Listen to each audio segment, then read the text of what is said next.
가정의 달을 맞아 영적인 롤 모델이 되는 인물들을 한 분씩 우리가 묵상하고 있습니다. 지난주에는 성경의 그 정탐꾼 중에 2명 중 한 사람 갈렙에 관한 말씀을 묵상을 했고요. 오늘은 우리가 함께 읽은 대로 또 다른 신앙의 롤 모델인 모르드게에 대한 말씀을 나누고자 합니다. 이처럼 사람을 묵상해도 되는가 그런 질문이 생길 수 있습니다. 그러나 존 칼빈은요 이렇게 말합니다. 우리가 궁극적으로 그리스도를 닮아야 하지만 하나님께서는 성경 인물을 통해 그 믿음의 모습을 구체적으로 우리에게 보여주신다 그랬습니다. 그렇습니다. 우리가 주님을 닮아야 합니다. 그리고 주님의 은혜로 성화됩니다. 그러나 그 롤 모델도 필요하다는 거예요. 우리가 물론 지난주에 나눈 갈렙, 또 오늘 나눌 모르드게, 이 사람들은 완전한 사람들은 아닙니다. 이들도 죄가 있죠. 그러나 우리보다 나은 그러한 믿음의 모습을 통해서 우리는 닮아갈 수 있다는 겁니다. 모르드게는 어떤 사람이었을까요? 그는 에스더의 사촌 오빠였습니다. 어떤 분들은 이제 삼촌 정도로 알고 있는데요. 여러분 정정하시기 바랍니다. 사촌 오빠예요. 그런데 나이 차이가 굉장히 많이 났습니다. 어린 나이에 부모를 잃은 에스더를 친딸처럼 돌보아 주었던 사촌 오빠였어요. 또 그는요, 하나님의 백성이 세상 속에서 어떻게 살아가야 되는가, 어떠한 정체성을 가지고 담대히 믿음으로 살아가야 하는지를 우리에게 보여주는 그러한 인물입니다. 악한 세상의 압력 속에서도 믿음을 타협하지 않았고요. 하나님의 백성과 공동체를 위해서 헌신했던, 기도했던 그러한 영적인 어른이었다는 거예요. 오늘 본문에는 우리가 너무나 잘 아는 에스더의 고백이 나오죠. 여러분 잘 아실 겁니다. 죽으면 죽으리라. 이 고백을 어떤 인물이 한 겁니까? 바로 한 어린 여성 에스더가 한 고백이었습니다. 성경에서 아마 가장 아름답고 또 담대한 믿음의 고백이 아니었는가 생각됩니다. 에스더가 어떻게 이러한 비장한 결단을 할 수 있었을까요? 저는요, 이것은 바로 모르드게가 에스더에게 심어준 그러한 신앙의 유산 때문이 아닌가라는 생각을 해보게 돼요. 오늘 말씀을 통해서 하나님께서 모르드게와 에스더를 어떻게 사용하셨는지를 말씀을 통해 잠시 묵상하기 원합니다. 그리고 또 우리의 삶 속의 어떠한 상황에서도 두려움보다는 하나님의 뜻을 찾고 구하는 귀한 성도님들 되시기를 주님의 이름으로 축원드립니다. 자, 오늘 본문으로 한번 들어가 보겠습니다. 오늘 말씀을 들어갈 때요, 우리가 에스더서의 좀 배경을 이해할 필요가 있겠습니다. 그래야 오늘 본문이 더 이렇게 명확하게 드러납니다. 자, 오늘 우리가 함께 읽은 말씀을 보니까 유다인들에게 큰 어려움이 생겼어요. 큰 환란이 생겼습니다. 이 유다인들은 누구입니까? 바로 남유다 사람들을 말해요. 여러분 이스라엘이 남유다와 북이스라엘로 나뉘어진 거 아시죠? 그런데 이제 포로로 잡혀가고 난 이후에 성경의 역사를 보십시오. 북이스라엘에 대한 역사는 더 이상 기록되고 있지 않아요. 유다의 역사만 기록되고 있습니다. 그래서 이들을 유다인, 그리고 이들이 신약에 와서는 유대인이 된 겁니다. 그래서 우리가 지금도 주이시, 바로 유대인이라고 부르는 것이죠. 그런데 이들이 BC 586년에 바벨론에 의해 멸망을 당하게 돼요. 그런데 이 바벨론이 영원할 것 같았지만 이 제국도 일찍이 페르시아에 의해서 멸망을 당합니다. 그러니까 오늘 본문은 바벨론 때문에 포로로 잡혀간 남유다 백성들이 페르시아의 지배를 받는 그러한 환경 가운데 있음을 보여줍니다. 그러니까 그걸 잘 이해하셔야 돼요. 헷갈리시면 안 됩니다. 그리고 오늘 바로 에스더의 남편이 누굽니까? 아하수에로 왕. 이는 바벨론의 왕이 아니라 바로 페르시아의 왕이었었다는 거예요. 자, 에스더의 우리 간략한 역사를 제가 한번 정리를 좀 해드렸어요. 보시면 지금 말씀드린 대로 BC 586년 남유다가 멸망하게 되고 바벨론 포로기가 시작이 되죠. 그런데 바벨론이 일찍이 멸망을 해요. 그래서 이제 BC 539년에 페르시아 시대가 시작이 되는 겁니다. 그때 이제 BC 538년에 고레스라고 하는 페르시아의 초대 왕입니다. 그가 이제 포로들이 다 본국으로 돌아가도록 칙령을 내렸어요. 그때 1차 포로 귀환이 시작되는 겁니다. 선지자들이 이야기했던 그 일들이 실질적으로 일어나게 된 것이죠. 그래서 그때 지도자 수룹바벨을 통해서 많은 유다인들이 본국으로 돌아가죠. 이때 이제 성전 재건을 위해서 가지 않습니까? 그리고 나서 이제 밑에 보시면 BC 458년에 2차 포로 귀환이 이루어져요. 그리고 또 3차 포로 귀환이 있지 않습니까? 그게 이제 에스라, 니에미야를 통한 역사입니다. 그런데요, 그 중간을 보세요. 자, 1차 포로 귀환과 2차 포로 귀환 사이에 무슨 일이 있습니까? 바로 이 에스더 사건이 일어났다는 거예요. 그러니까 여러분, 이러한 시대적인 정황을 이해하면서 오늘 본문을 보았으면 좋겠습니다. 어디서요? 바로 페르시아의 수상궁에서 이루어진 일이었다라고 하는 것입니다. 이때 페르시아의 아수에로 왕이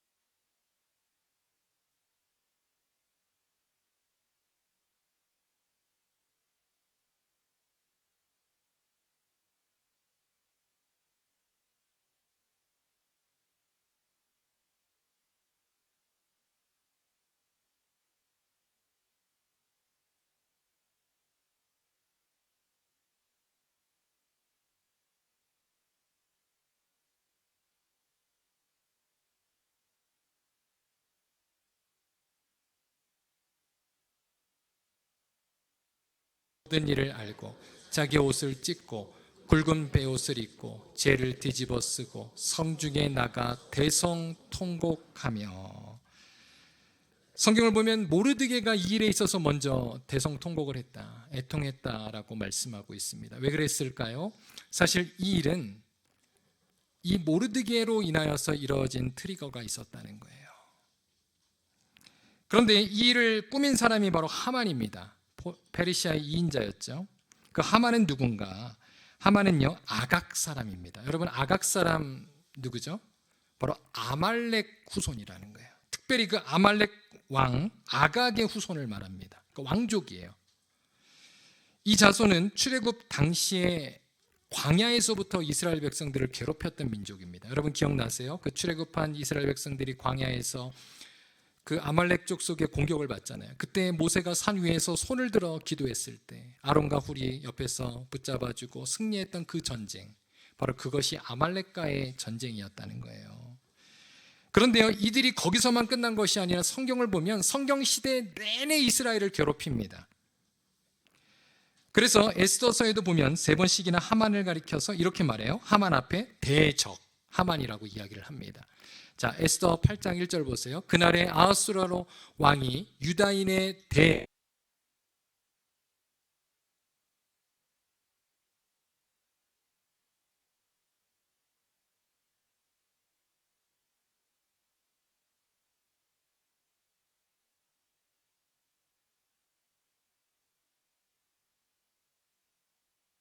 그랬어요.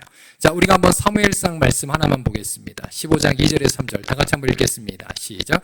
만군의 여호와께서 이같이 말씀하시기를 아말렉이 이스라엘에게 행한 일, 곧 애굽에서 나올 때의 길에서 대적한 일로 내가 그들을 벌하노니. 자, 계속이요. 지금 가서 아말렉을 쳐서 그들의 모든 소유를 남기지 말고 진멸하되 남녀와 소아와 젖먹는 아이와 우양과 낙타와 나귀를 죽이라 하셨나이다 하니. 이들이 얼마나 악한 민족이었으면 하나님께서 남녀노소 다 진멸하라는 거예요. 짐승들까지 다 진멸하라는 거예요.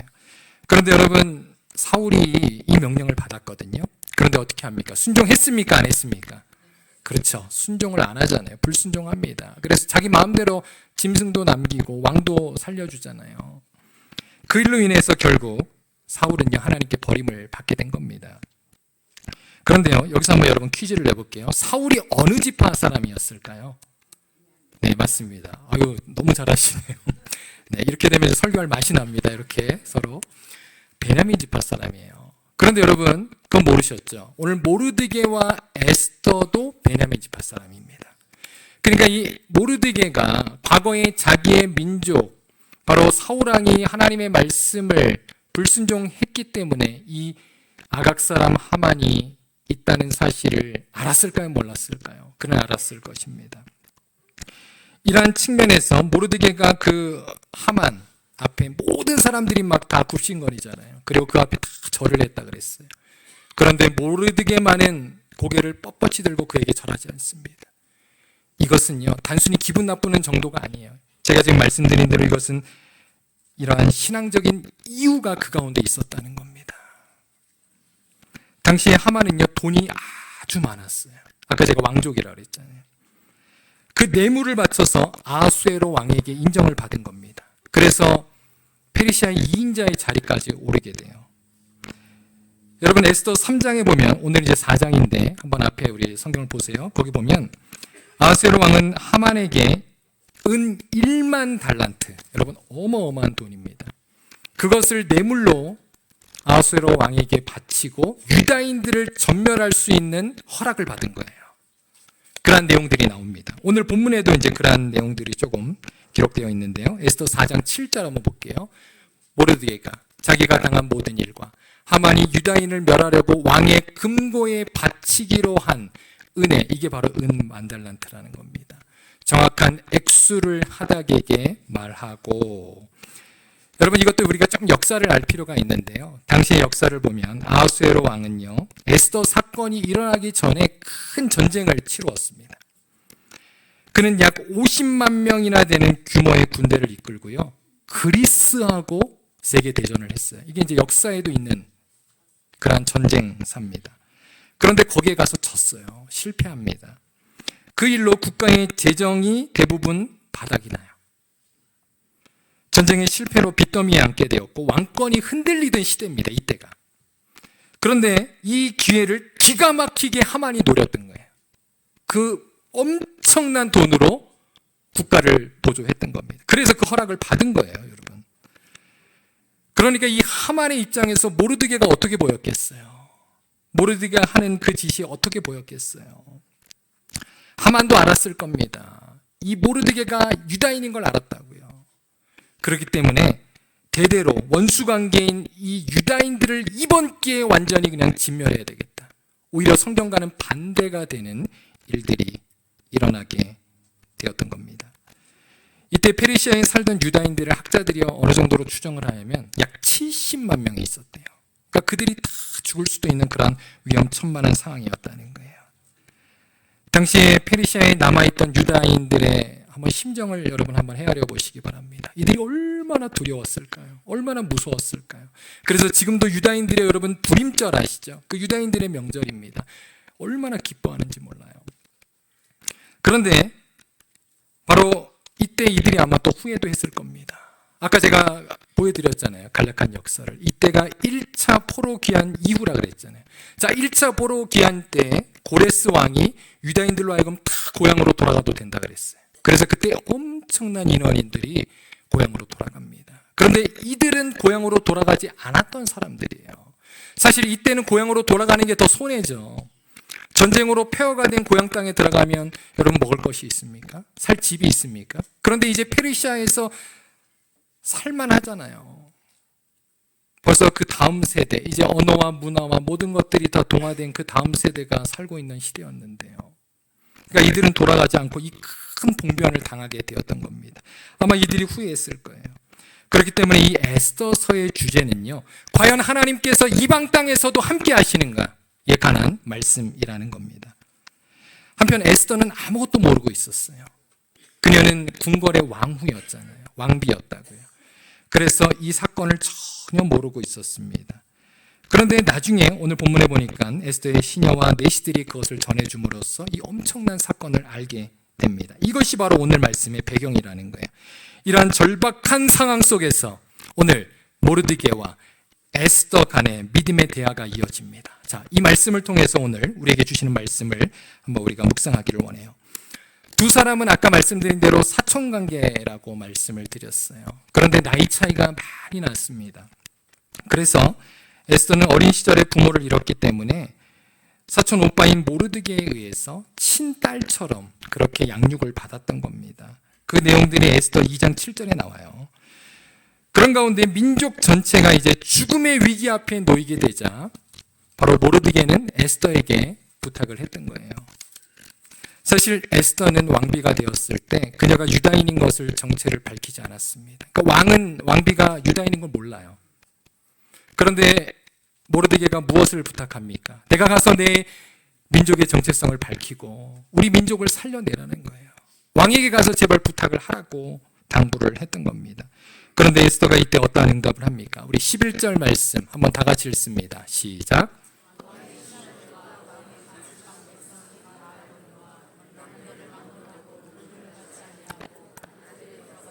왕에게 나가면 오직 죽이는 법이요 왕이 그자에게 금규를 내밀어야 살 것이라. 이제 내가 부름을 입어 왕에게 나아가지 못한 지가 이미 30일이라 하니라. 자, 이 말씀을 보면은요, 페르시아의 왕과 왕비의 관계가 어떤지를 우리에게 보여줍니다. 이것은 평범한 부부 관계가 아니에요. 여러분, 사실 에스더서 1장에 보면 이 아하수에로 왕은요, 파티를 좋아하는 파티강이었습니다. 그래서 1년에 180일이 넘게 그는 파티를 했다 그랬어요. 그러니까 얼마나 호색을 좋아했겠어요. 그러니까 이 왕비 하나만 있는 게 아니죠. 그런데 오늘 말씀에 보니까 아무리 왕비를 할지라도 왕의 허락이 없이 왕에게 먼저 나가면 죽을 수도 있는 그런 위험한 천만한 상황이었다는 거예요. 이미 이전에 왕비인 와스디, 또 여러분 왕의 명령을 거절했다가 바로 죽잖아요. 쫓겨났잖아요. 폐위가 되잖아요. 그러므로 에스더의 두려움은요, 단순한 핑계가 아니었습니다. 이것은 실제적인 위험이었다는 거예요. 더군다나 에스더의 고백대로 이미 30일이 지났지만 아직 왕을 한 번도 보지를 못했던 거예요. 당시에 약 결혼한 지 한 5년 정도가 되었을 때입니다. 이때가. 그러니까 이미 어느 정도 애정도 좀 식어 있는 그런 상태로 볼 수 있는 것이죠. 그렇기 때문에 모르드게의 요구대로 하는 것은요, 에스더에게 있어서는 자기의 목숨을 거는 그런 일이었다는 거예요. 사실 에스더의 말은 인간적으로 보면 매우 상식적입니다. 그리고 충분히 이해가 되는 반응이라는 거예요. 그러나 여러분, 이 가운데 무엇이 문제입니까? 무엇을 발견하십니까? 에스더의 말에는요, 믿음이 들어가 있지 않다는 거예요. 그냥 나타난 객관적인 현실만을 보고 있다는 겁니다. 한번 우리의 삶을 돌아봅시다. 우리도 마찬가지입니다. 우리의 삶 속에 믿음이 작동되지 않으면요, 어떻게 해야 됩니까? 어떤 문제 앞에서 우리는 두려움이 앞서게 된다는 거예요. 그리고 순종보다는 손해와 위험을 먼저 계산하게 됩니다. 그래서 폴 트립이라고 하는 미국의 목회자는 이렇게 이야기합니다. 많은 또 책을 쓴 저자인데요, 우리가 당하는 고난에 대해서 이렇게 해석해요. 고난을 당하는 사람 누구나 단순히 현재 일어난 고난을 겪는 것이 아니라, 잘 보세요, 스스로가 그 일을 대하는 방식대로 고난을 겪게 된다. 그러니까 우리 안에 믿음이 있느냐 없느냐에 따라 그 고난을 당하는 그 강도가 달라진다는 거예요. 특히 계획적인 사람, 그리고 성가한 그러한 사람일수록 아마 더욱 그럴 가능성이 높을 겁니다. 왜냐하면 자신의 그러한 노력, 경험, 계산을 더 의지하기 때문이라는 것이죠. 그러나 모르드게는 포기하지 않죠. 이제 에스더를 책망하고 어린 시절처럼 다시 그녀를 믿음의 자리로 이끌어주는 것을 보게 돼요. 이러한 영적인 멘토였다는 겁니다. 모르드게가. 여러분에게도 이러한 사람이 계십니까? 이 모르드게와 에스더와 같은 관계, 멘토와 멘티의 관계. 특별히 부모는요, 우리 자녀들에게 이러한 멘토가 되어야 합니다. 우리 자녀들을 그저 예뻐하기만 하면은요, 우리 자녀들을 망치는 거예요.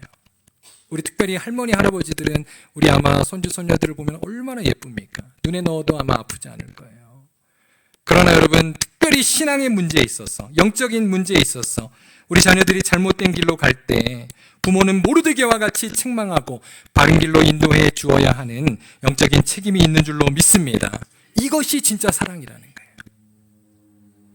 만약 자녀가 잘못된 길로 가는데도 그냥 아이들이 예뻐서 아이들이 원하는 대로 해준다. 여러분, 이건 진정한 사랑이 아닙니다. 모르드게는 사랑 안에서 책망했어요. 자, 13절에서 14절에 보면 어떻게 책망했는지를 볼게요. 모르드게가 그를 시켜 에스더에게 회답하되 너는 왕궁에 있으니 모든 유다인 중에 홀로 목숨을 건지리라 생각하지 말라. 책망하죠. 그리고 이렇게 말합니다. 이때에 내가 만일 잠잠하여 말이 없으면 유다인은 다른 데로 말미암아 노임과 구원을 얻으려니와 너와 내 아버지 집은 멸망하리라. 내가 왕후의 자리를 얻은 것이 이때를 위함이 아닌지 누가 알겠느냐 하니. 자, 먼저 그녀가 왕후가 된 것은 그녀의 어떤 미모나 그녀의 지혜 때문이 아님을 분명히 가르쳐 줍니다. 또 우연의 결과가 아니라는 것을 가르쳐 줘요. 사랑하는 성도 여러분, 우리 자녀들에게도 마찬가지예요. 우리 자녀들이 좋은 학교에 갔습니까? 우리 자녀들이 성공했습니까? 그들의 지혜나 여러분 그들이 가진 능력 때문이 아니라 하나님의 은혜임을 가르쳐 주시기를 바랍니다. 그럴 때 우리가 겸손할 수 있다는 거예요. 그 다음 두 번째로, 하나님께서 유다인들은 내가 아닐지라도 반드시 구원해 주실 것이라고 선포하잖아요. 그리고 너와 내 아버지 집은 멸망할 것이라고 경고합니다. 그러면서 이렇게 말해요. 유다인은 다른 데로 말미암아 노임과 구원을 얻게 되리라. 이 다른 데로 말미암아는 무엇입니까? 이것은 바로 하나님의 은혜를 말하는 줄로 믿습니다. 그래서 70인역 번역에 보면은요, 실제로 이 구약 히브리어 성경을 헬라어로 번역하면서 거기에 하나님이라는 단어를 넣었어요. 바로 하나님께서 구원하신다는 거예요. 모르드게는 이것을 확신했던 거예요. 하나님께서 이스라엘을 구원하신다. 이것을 확신했던 겁니다. 여러분, 모르드게가 어떻게 이러한 믿음의 확신이 있었을까요? 그는 하나님의 말씀을 알았기 때문입니다. 생각해 보세요. 아브라함과 이삭과 요셉 또 야곱, 여러분 이때부터 하나님께서 그 민족을 택하셨잖아요. 그리고 그들을 구원하셨습니다. 그리고 그들에게 언약의 말씀을 허락하셨습니다. 이것을 믿었다는 거예요. 그리고 특별히 이 민족들이 하나님의 말씀을 경험도 했어요. 무엇을 통해서요? 아까 제가 말씀드린 대로 예레미야 선지자가 예언한 그 70년 후에 포로로 돌아가겠다라고 하시는 말씀이 이루어졌잖아요. 이때는 1차 포로 귀환 이후라고 제가 말씀드렸습니다. 그들이 눈으로 똑똑히 보았습니다. 하나님의 그 말씀이 응답되는 것을. 그랬기 때문에 모르드게는 확신할 수 있었던 거예요. 하나님의 백성을 하나님께서 반드시 지켜주신다. 그렇게 우리는 이 시대가 아무리 악하고 부패하고 썩었다 할지라도, 하나님으로부터 사람들이 멀어진다 할지라도, 여러분 구약의 이스라엘은 무엇입니까? 구약의 이스라엘은 신약의 교회입니다. 여러분 이걸 기억하셔야 돼요. 갈라디아서에 보면 바울 사도가 분명히 말씀해 주고 있어요. 그러므로 여러분, 하나님의 교회는 이 악한 시대 가운데도 결코 무너지지 않고 이 시대의 소망임을 믿으시기를 바랍니다. 일반 사회학자들은요, 이 시대가 이렇게 발전하고 최첨단 과학 시대가 되면 종교는 사라질 거라 그랬어요. 그런데 여러분 그렇지 않습니다. 오히려 이 시대는 최첨단 시대지만 사람들의 마음이 더 공허해졌다는 거예요. 그래서 요즘은요, 아이들까지 정신병원에 가는 시대가 되어버렸습니다.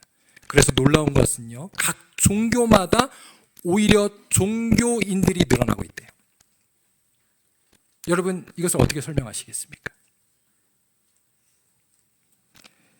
여러분, 바로 그러한 의미에서 교회는 여전히 이 시대의 소망임을 믿으시기를 바랍니다. 하나님은요, 이 교회를 통해서 사람을 구원하시고 또 우리에게 참된 소망을 주시는 줄로 믿습니다. 성경의 제일 마지막 책이 뭐죠? 네, 요한계시록이에요. 제가 왜 질문을 드리냐면, 거기 요한계시록 2장 3장에 보면 예수님께서 소아시아 7교회를 향해서 이제 칭찬하시고 책망하시는 내용이 나옵니다.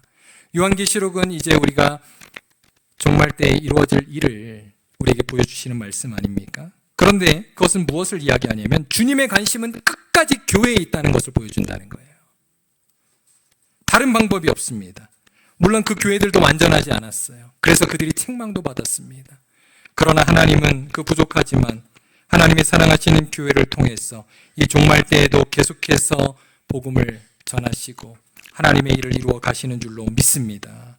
그러므로 우리는 지난주에도 제가 말씀드렸던 것처럼 주님을 사랑하듯 여러분 이 교회를 사랑하시고 또 교회를 위해 함께 헌신하는 저와 여러분 될 수 있기를 주님의 이름으로 축원드립니다.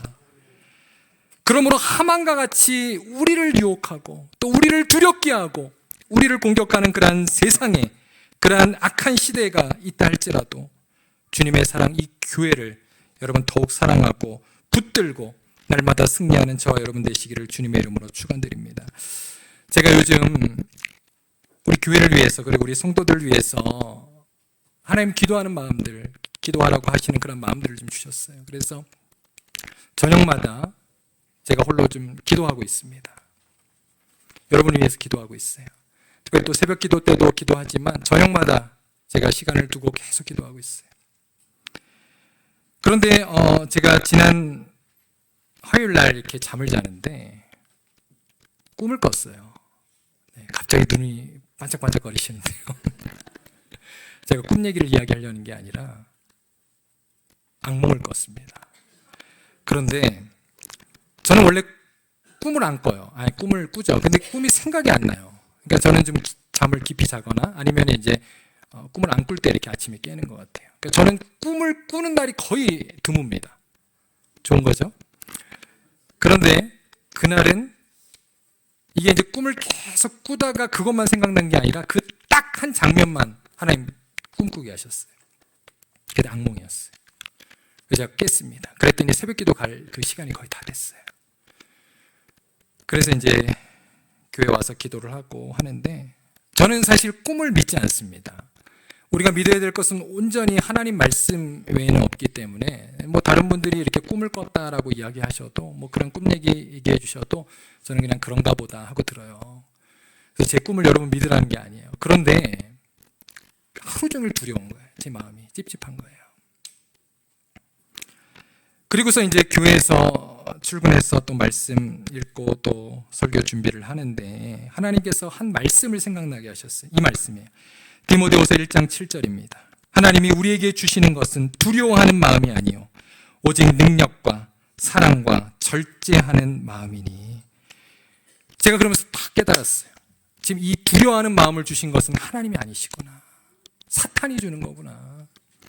그러면서 이 말씀을 붙들고 그날 저녁에 더 간절히 주님 앞에 기도하며 나아갔어요. 그랬더니 하루 종일 제 마음을 짓누르고 있던 그 두려움이 떠나가더라고요. 그리고 오히려 하나님께서 제 안에 참된 평안과 확신으로 가득 채워주시는 것을 경험했습니다. 그래서 저는 계속해서 기도하며 하나님의 은혜를 구하려고 해요. 우리 성도님들도 어떠한 상황 가운데서도 여러분 두려움이 여러분을 엄습하고 있습니까? 그것은 하나님이 주시는 마음이 아닙니다. 여러분 믿음으로 주님을 바라보고 담대히 기도하시는 우리 귀한 성도님들 되시기를 주님의 이름으로 축원드립니다. 이것은요 교회뿐만 아니라 개인의 삶에도 마찬가지라는 거예요. 여러분 사탄은요 우리를 계속해서 유혹합니다. 미혹합니다. 틈을 노립니다. 우리를 두렵게 한다는 거예요. 그러나 어떤 상황 가운데서도 주님 안에서 우리의 정체성을 잃지 마시기를 바랍니다. 오늘 모르드게가 하나님의 자녀의 하나님의 백성의 그 정체성을 가지고 승리했던 것처럼 여러분 믿음으로 담대하게 나아가시기를 주님의 이름으로 축원드립니다. 믿음의 관점에서 모르드게는요 에스더에게 이제 영적인 권면을 해요. 오늘 우리도 그것을 한번 하나님의 음성으로 들어보시기를 바랍니다. 이런 말을 했거든요. 잘 들어보세요. 내가 왕후의 자리를 얻은 것이 이때를 위함이 아닌지 누가 알겠느냐. 자, 다시요. 내가 왕후의 자리를 얻은 것이 이때를 위함이 아닌지 누가 알겠느냐. 사랑하는 성도 여러분, 하나님께서 여러분에게 복을 주셨습니까? 여러분에게 은혜를 주셨습니까? 하나님이 이때를 위해서 주신 줄을 믿습니다. 여러분에게 어떠한 어려움과 환난과 걱정이 있으십니까? 그 가운데서도 여러분 하나님의 때를 생각하시는 우리 귀한 성도님들 되시기를 바랍니다. 이처럼 우리는요 하나님의 말씀을 물론 묵상해야 되지만 여러분 하나님의 말씀을 묵상하는 데서 그치지 마세요. 동시에 우리의 삶도 함께 묵상해야 됩니다. 이걸 적용이라고도 이야기를 해요. 왜냐하면 하나님은요 우리의 삶에 하나도 우연이 없이 우리를 필연으로 인도하시는 분이시기 때문입니다. 그러므로 만약 내가 예상하지 않았던 일들이 우리에게 생기고 우연 같은 그러한 일들이 우리에게 온다 할지라도 여러분 그것을 그냥 지나치지 말라는 거예요. 구체적으로 하나님의 뜻을 구하며 기도하십시오. 하나님 왜 우리에게 이러한 일들을 주십니까? 여러분 우리 교회를 위해 기도할 때도 그렇게 기도하라는 거예요. 우리 교육부를 위해서 특별히 기도할 때도 하나님 왜 우리에게 이런 일들이 일어났습니까? 우리에게 무엇을 원하십니까? 하나님의 뜻을 구하시기를 바랍니다. 그리고 우리는 나의 삶 속에 그 하나님의 뜻이 이루어지기 위해서 여러분 하나님께 나아가야 한다는 거예요. 순종해야 한다는 거예요. 이것이 바로 예수님께서 우리에게 가르쳐 주신 기도의 핵심입니다. 주님이 이렇게 말씀하셨잖아요. 뜻이 하늘에서 이루어진 것 같이 땅에서도 이루어지리다. 여러분 이것을 위해서 기도하라고 우리에게 주기도문 가르쳐 주신 거 아닙니까? 바라기는 우리 모두가 에스더처럼 그러한 주님의 뜻과 부르심을 깨닫게 되기를 주님의 이름으로 축원드립니다. 그런데요 여러분 여기서 에스더는 이제 그것을 깨닫는 것으로 끝나지 않아요. 이제 오늘 말씀의 결론으로 들어갑니다. 오늘 말씀을 보니까 에스더가 이것을 깨닫고 죽으면 죽으리라 고백하면서 그가 어떻게 합니까? 하나님과의 관계로 들어가요. 자 16절 한번 보겠습니다. 16절 말씀 중요한 말씀인데 우리 한번 다 같이 읽습니다. 시작. 당신은 가서 수산에 있는 유대인을 다 모으고 나를 위하여 금식하되 밤낮 3일을 먹지 말고 마시지도 마소서.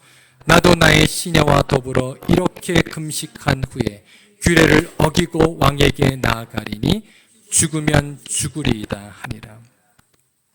자, 보세요. 여러분, 이 말씀을 제가 묵상하는데 이번 주에 에서를 만나기 직전에 야곱의 야복나루, 그 분이엘의 기도가 생각이 나는 거예요. 그 내용이 창세기 32장에 기록되어 있습니다. 여러분 아시는 대로 야곱은요, 장인 라반의 집에서 20년 동안 고생을 하고 이제 고향으로 돌아가잖아요. 그런데 고향으로 돌아가기 직전에 형 에서를 만납니다.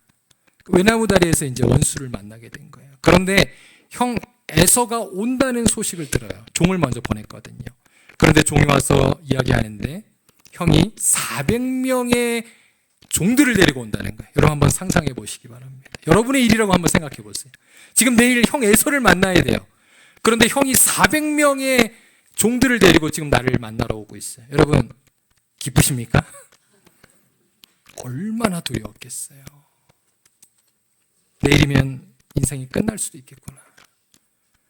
잠이 안 오죠. 아마 여기서 자면은 대단한 믿음을 가진 사람들이에요. 야곱도 잠을 자지 못합니다. 그래서 그는 야복강 강가에 남아서 밤새도록 어떤 사람과 씨름을 해요. 바로 그 씨름을 하는 내용이 창세기 32장에 나오는데 성경은 그분이 하나님이셨다라고 말합니다. 자, 창세기 32장 30절 제가 읽을게요. 그러므로 야곱이 그곳 이름을 분이엘이라 하였으니 그가 이르기를 내가 하나님과 대면하여 보았으나 내 생명이 보존되었다 함이더라 그랬습니다. 그리고 나서 결국 에서를 만나잖아요. 그리고 문제가 해결되잖아요. 그런데요, 제가 이 말씀을 보면서 참 이상하다는 생각이 들었어요. 여러분, 야곱이 내일 만날 사람이 누굽니까? 에서잖아요. 그럼 한번 인간적으로 생각해 보자고요. 오늘 밤 잘 자고 형 에서에게 할 말을 준비해야 되는 거 아니에요? 형을 설득해야 되는 거 아니에요? 근데 왜 하나님과 씨름을 합니까? 이해가 안 되잖아요. 그런데 여기에는 중요한 영적인 원리가 담겨 있다는 거예요. 여러분, 우리가 실수하는 게 뭐냐면 우리는 우리의 문제를 막작들이면 그 문제를 우리가 해결하려고 한다는 거예요. 하나님께 가지고 나가지 않는다는 거예요. 나의 지혜로, 나의 지식으로, 나의 경험으로 여러분 해결되셨습니까? 오늘 에스더도 보세요. 그가 그녀의 문제 앞에서 아수에로 왕에게 어떻게 보일까 화장하지 않았어요. 꾸미지 않았어요. 무슨 말을 할까 준비하지 않았어요. 물론 그것도 했겠죠. 그러나 그는 먼저 어떻게 합니까? 모르드게와 유다인들에게 3일 동안 금식해달라고 부탁하잖아요. 이게 문제의 해결이었다는 겁니다. 그리고 자신도 시녀들과 함께 하나님 앞에 무릎 꿇고 금식으로 나아간 줄로 믿습니다. 사랑하는 성도 여러분, 여기에 해답이 있었다는 거예요. 뭐 에스더가 예뻐서 말을 잘해서 이 민족을 구원한 겁니까? 아닙니다. 철저히 하나님의 은혜로 구원받은 줄로 믿습니다. 사랑하는 성도 여러분, 오늘날 교회는요 과거보다 훨씬 좋아졌어요. 우리 얼마나 예배드리기 편안해졌고 교회 시스템들도 세련되어졌고 프로그램들도 좋아졌습니까? 신앙생활하기 정말 너무 좋은 시대를 우리는 살아가고 있다는 거예요. 그런데 왜 우리는 과거보다 영적으로 약해졌습니까? 왜 우리 자녀들은 학교를 졸업하고 다 주님을 떠납니까? 왜 우리 성도들은 세상에서 힘을 잃고 그렇게 살아가고 있습니까? 그 이유는 외적인 조건에 있는 게 아니라는 거예요. 초대교회를 생각해 보세요. 그들은 가진 것이 많지 않았습니다. 가난했습니다. 그러나 성령 안에서 그들이 뜨겁게 모여 하나님을 예배하고 전심으로 하나님 앞에 기도했을 때 하나님께서 그 가운데 세상이 이길 수 없는 자들로 하나님 삼아주신 줄로 믿습니다. 여러분, 우리가 회복해야 될 것은 바로 우리의 믿음이라는 거예요. 우리의 기도 생활이라는 거예요. 여러분, 기도하는 성도가 되시기를 바랍니다. 야곱과 같이, 에스더와 같이 하나님을 끝까지 붙잡는 귀한 성도님들 되시기를 주님의 이름으로 축원드립니다. 여러분, 기도하지 않으면 우리 어떻게 그 문제를 해결할 수 있겠습니까? 기도하면은요, 하나님이 일하시는 거예요. 그런데 기도하지 않으면 우리 힘으로 하는 겁니다. 여러분의 힘으로 해서 얼마나 많은 것들 지금까지 해결함을 받으셨습니까? 여러분의 계획대로 하셔서 그거 다 잘 이루어지셨습니까? 오늘 말씀을 마치겠습니다. 사랑하면 방법을 찾고 사랑하지 않으면 핑계를 찾는다 그랬어요. 정말 그런 것 같아요. 한번 여러분 연애할 때 한번 생각해 보세요. 우리 사랑하는 사람을 위해서 아무리 시간이 없어도 시간 내지 않으셨어요? 아무리 방법이 없어도, 아무리 힘들어도 그 방법을 찾아서 만나시지 않으셨어요? 왜요? 사랑하니까요.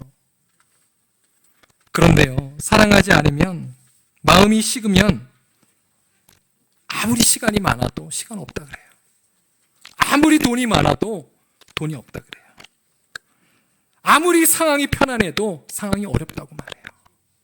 핑계 대는 거예요. 우리 신앙생활도 마찬가지라는 겁니다. 하나님을 사랑하는 사람은 어떠한 상황 가운데서도 예배할 방법을 찾을 것입니다. 어떠한 상황 속에서도 기도할 것입니다. 어떠한 상황 속에서도 섬기고 헌신할 것입니다. 어떠한 상황 속에서도 복음을 전할 것입니다. 예수님께서는 하나님을 이처럼 사랑하셨고 우리를 사랑하셨기 때문에 십자가에서 죽으신 거 아니에요? 그렇기 때문에 우리가 구원받았고 우리가 이 자리에 있는 줄로 믿습니다.